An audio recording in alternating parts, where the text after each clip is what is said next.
Mon nom est Jean-Philippe Gervais et je suis économiste agricole en chef chez Financement agricole Canada. Mon rôle est d'effectuer de l'analyse économique pour le bénéfice de nos clients et des stratégies d'affaires chez FAC.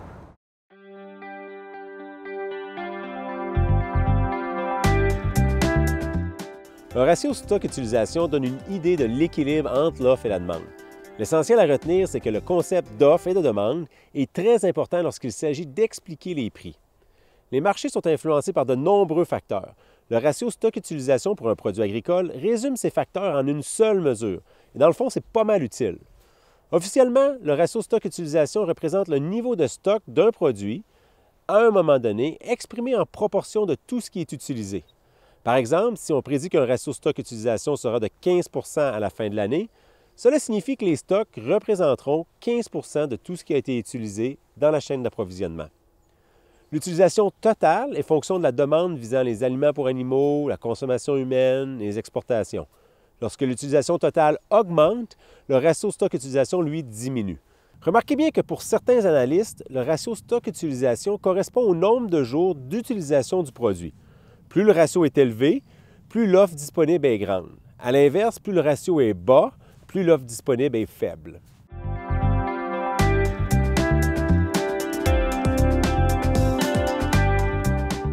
Bien, les marchés réagissent aux renseignements fournis par un ratio stock-utilisation. Par exemple, le département de l'agriculture des États-Unis, le USDA, publie chaque mois son analyse des conditions d'offre et de demande dans son rapport intitulé WASDE, W-A-S-D-E. Ce rapport a souvent une incidence majeure sur les marchés. Supposons qu'il révèle aux acheteurs qu'à l'inverse de ce qui est anticipé, l'offre en fait devient plus rare. Les prix devraient alors augmenter. Ou au contraire, imaginons qu'ils préviennent les vendeurs que la consommation ralentit. Il y aura donc lieu de croire que les prix vont diminuer. À court terme, les renseignements publiés fournissent des observations permettant aux producteurs de planifier leurs ventes.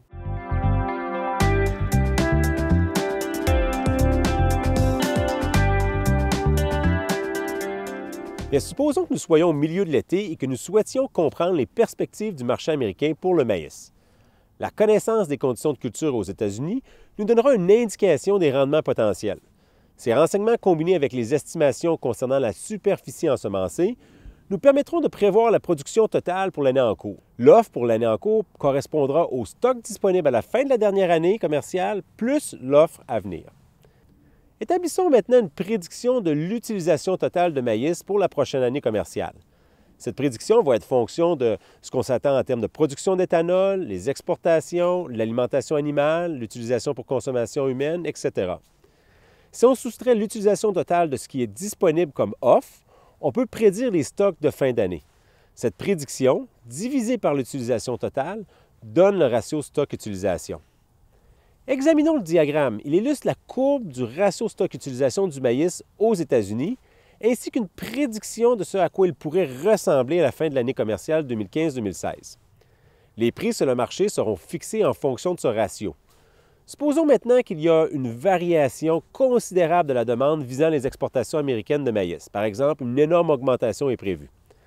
L'utilisation totale grimpera et le ratio stock-utilisation chutera puisqu'on s'attend à ce que des stocks soient réduits et à une utilisation accrue à la fin de l'année, ce qui porte à croire que les prix vont augmenter. Le point à retenir est que le ratio stock-utilisation fournit d'importantes observations permettant aux producteurs d'élaborer des stratégies de marketing pour les grains et oléagineux.